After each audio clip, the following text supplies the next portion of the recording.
Malam itu, kampung pesisir tampak lengang. Hanya suara ombak yang terdengar lirih dari kejauhan, berpadu dengan desir angin laut yang menusuk tulang. Di jalan tanah yang membelah perkampungan, tiba-tiba terdengar bunyi gemerincing lonceng kecil, diikuti derap kaki kuda yang pelan tapi teratur. Beberapa warga yang masih duduk di teras rumah menoleh heran.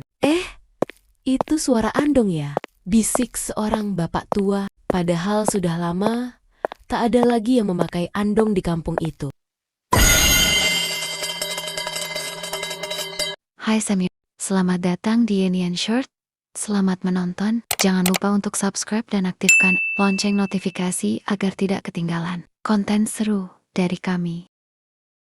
Malam itu, kampung pesisir tampak lengang. Hanya suara ombak yang terdengar lirih dari kejauhan, berpadu dengan desir angin laut yang menusuk tulang. Di jalan tanah yang membelah perkampungan, tiba-tiba terdengar bunyi gemerincing lonceng kecil, diikuti derap kaki kuda yang pelan tapi teratur. Beberapa warga yang masih duduk di teras rumah menoleh heran. Itu suara andong ya? Bisik seorang bapak tua, padahal sudah lama tak ada lagi yang memakai andong di kampung itu. Sejak jalanan diaspal, semua orang beralih naik motor ketika mereka menatap ke arah sumber suara. Benar saja, seekor kuda coklat tua muncul dari balik tikungan. Badannya kekar, namun sorot matanya kosong seperti tidak bernyawa. Di belakangnya terikat sebuah andong kayu tua, catnya mengelupas, dan lampu kecil di sisinya masih menyala redup kekuningan. Tapi yang membuat bulu kuduk berdiri bukan itu. Di dalam andong itu tidak ada siapa-siapa. Kosong, namun tali kendali tampak tegang, seperti sedang ditarik oleh tangan tak kasat mata. Kuda itu berjalan perlahan, melewati rumah-rumah warga, sementara bunyi roda andong berderit di jalan tanah. Beberapa orang yang nekat mengintip dari balik jendela mengaku melihat bayangan samar duduk di dalamnya. Kadang tampak, kadang lenyap di antara cahaya lampu jalan yang redup. Sejak malam itu, andong misterius itu muncul hampir setiap malam Jumat Kliwon. Selalu pada jam yang sama, tepat pukul 12 tengah malam. Konon katanya, kuda itu dulunya milik seorang kusir yang meninggal tragis di tepi pantai karena kecelakaan saat mengantarkan penumpang terakhirnya. Tapi anehnya, tak ada yang tahu siapa penumpang itu dan kemana tujuannya malam itu. Beberapa pemuda kampung mencoba mengikuti jejaknya. Mereka menunggu di persimpangan dekat dermaga, membawa senter dan kamera. Saat suara andong terdengar lagi, mereka langsung bersiap. Namun ketika cahaya senter diarahkan ke jalan, kuda itu tidak tampak. Yang ada hanya bekas roda basah di tanah, seperti baru saja dilalui sesuatu. Anehnya, bekas tapak kuda itu selalu berhenti di satu tempat. Di depan, makam tua di pinggir pantai, yang sudah lama tak ada yang ziarah ke sana. Dari situlah desas-desus mulai beredar bahwa penumpang tak kasat mata itu mungkin bukan manusia biasa. Suatu malam, seorang pemuda bernama Raffi memutuskan untuk membuktikan sendiri kebenaran cerita itu. Ia dikenal pemberani, sedikit keras kepala, dan tidak percaya pada hal-hal gaib. Dengan membawa kamera kecil dan senter, Raffi menunggu di dekat jalan setapak menuju pantai, tempat orang-orang sering melihat kuda dan andong misterius itu muncul. Angin laut berhembus kencang malam itu. Bulan separuh tertutup awan. Jam di tangannya menunjukkan pukul 11,58. Suasana begitu hening sampai Raffi bisa mendengar detak jantungnya sendiri. Lalu, tanpa peringatan, suara lonceng kecil terdengar dari kejauhan. Gemerincingnya lembut tapi jelas, seperti datang dari arah hutan bakau di ujung kampung. Derap kaki kuda perlahan mendekat. Berirama berat dan teratur, Raffi menyalakan kameranya, menyorot jalan yang mulai diselimuti kabut tipis. Dan di sanalah ia melihatnya seekor kuda dengan andong kayu tua, muncul dari kegelapan. Tapi malam itu, sesuatu berbeda. Lampu di sisi andong menyala lebih terang dari biasanya. Dan Raffi bisa melihat bayangan samar duduk di kursi belakang. Bentuknya seperti seorang perempuan mengenakan kebaya putih lusuh. Rambutnya terurai panjang menutupi wajah. Kuda itu berhenti tepat di depan Raffi. Andongnya berderit pelan, seolah memberi isyarat agar ia naik.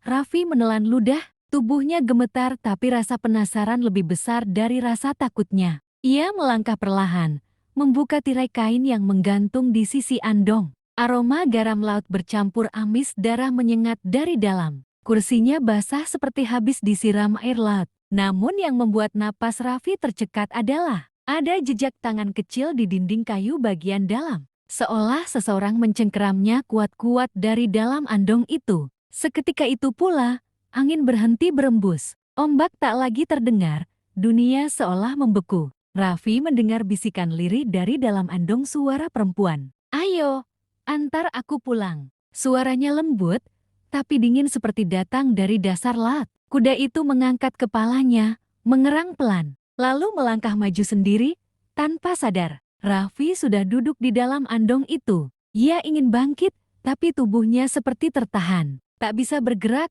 jalan di depan mereka perlahan berubah. Rumah-rumah di sisi jalan lenyap digantikan pemandangan pantai tua, seperti dari masa puluhan tahun lalu. Langit memerah, ombak bergulung tinggi, dan di kejauhan terdengar teriakan seseorang. Andong itu berhenti di depan sebuah batu karang besar di tepi laut. Di atasnya, Raffi melihat sesuatu yang mengerikan, sebuah andong patah terbalik, dengan tubuh kusir tergeletak tak bernyawa, dan seorang perempuan berpakaian kebaya putih berdiri di sisinya. "Apakah kamu ingin saya lanjutkan dengan adegan?" Raffi bertemu sosok perempuan itu dan misteri siapa sebenarnya dia. Angin laut berhembus semakin kencang, membawa aroma asin bercampur anyir yang membuat Raffi mual. Andong berhenti total. Suara ombak seperti menghilang, diganti dengan gema langkah kaki perempuan. Dari arah batu karang, perlahan, sosok itu mendekat. Perempuan berkebaya putih lusuh, rambut panjang menutupi wajahnya. Kain jaritnya basah menempel di kaki. Setiap langkah yang ia ambil meninggalkan jejak air laut di pasir, seolah-olah ia baru saja berjalan dari dasar laut. Raffi berusaha berbicara, tapi suaranya tertelan angin. Matanya menatap tubuh perempuan itu. Dingin, pucat, tapi terasa hidup. "Kau yang menungguku?" Suaranya lirih, seperti hembusan ombak di tengah malam. Raffi hanya diam. Jantungnya berdetak keras. Perempuan itu tersenyum samar, lalu mendekat. Dari balik rambutnya, tampak wajah yang setengah membusuk oleh air laut. Mata kirinya mengalirkan air asin, bukan air mata. "Aku dulu menunggu andong itu datang menjemputku," katanya pelan. "Tapi kusirnya tak pernah kembali. Kami tenggelam bersama, tapi rohku tak ikut pergi. Aku terjebak di antara waktu." Kuda itu meringkik lirih, seperti mengerti kata-katanya. Andong bergoyang pelan.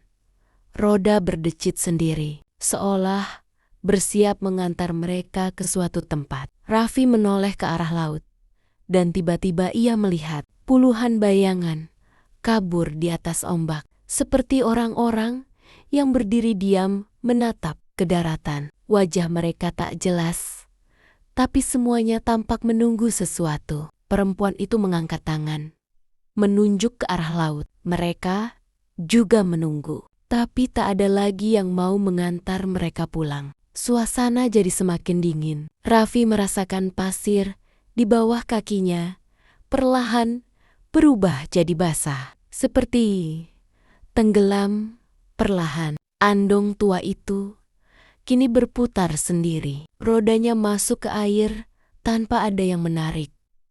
Kuda itu tampak pasrah, sementara lonceng kecil di lehernya terus berdering pelan. Gemerincing itu bergema panjang, menembus kabut laut, sementara dari arah jauh, gelombang besar mulai naik, membawa kilatan cahaya aneh di dalamnya. Raffi tahu, kalau ia tak segera keluar dari andong itu, mungkin ia tak akan kembali. Tapi tangan perempuan itu menahan lengannya dengan cengkraman dingin. Mata kosongnya menatap lurus ke wajah Raffi. Sekarang giliranmu menjadi kusirku. Raffi menatap perempuan itu dengan mata membelalak. Tubuhnya kaku, seperti dililit oleh udara dingin yang membeku. Cengkeraman tangan perempuan itu begitu kuat. Dinginnya menembus kulit sampai ke tulang. Lepaskan aku, teriak Raffi dengan suara parau. Tapi perempuan itu hanya menunduk, lalu tersenyum aneh, senyum yang tidak seharusnya dimiliki manusia. Dari sela rambutnya, wajah itu berubah perlahan. Kulitnya mengelupas, air laut menetes dari mulutnya yang mulai membiru. Andong bergoyang keras, lonceng kecil di lehernya berbunyi cepat, kling, kling, kling, kling. Seolah panik, Raffi berusaha menarik tangannya. Tapi begitu ia melakukannya, ombak besar datang menghantam mereka berdua. Segalanya gelap. Ia merasa tubuhnya terseret ke dalam air dingin, berputar, terhempas, lalu jatuh ke dasar laut yang sunyi. Namun, ia bisa bernapas. Matanya perlahan terbuka, dan yang dilihatnya membuat darahnya berhenti mengalir. Di sekelilingnya, tampak ratusan andong tua melayang di dasar laut, dengan kusir dan penumpang yang tubuhnya telah menjadi abu laut.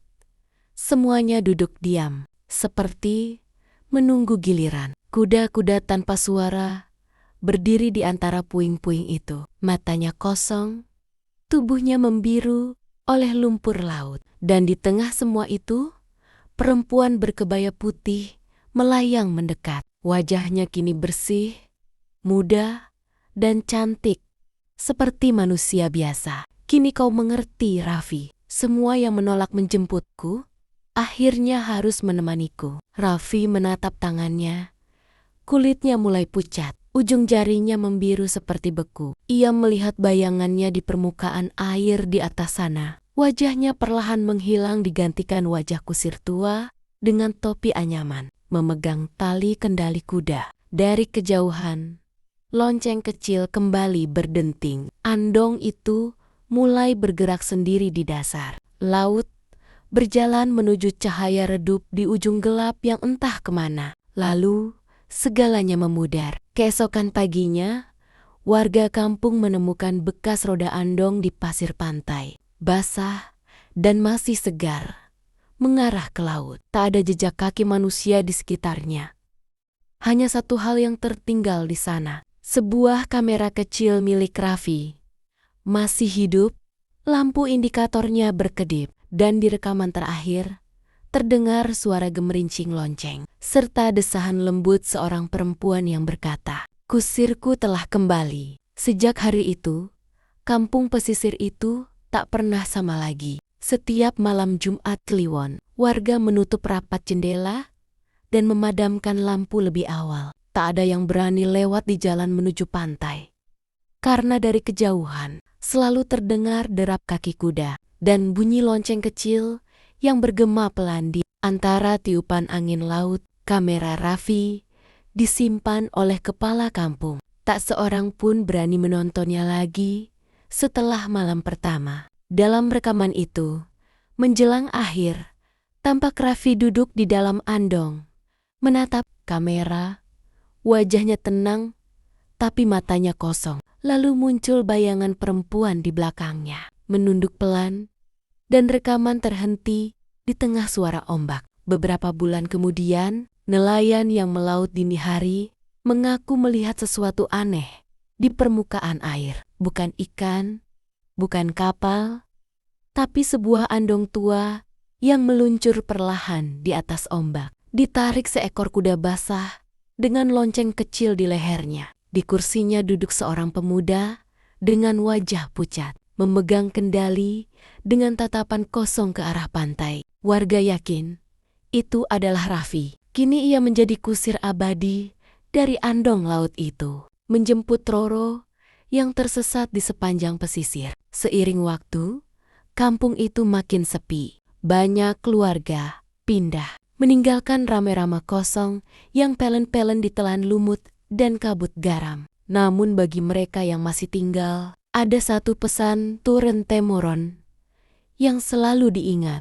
Jika kau mendengar lonceng kecil dari arah pantai tengah malam, jangan menoleh.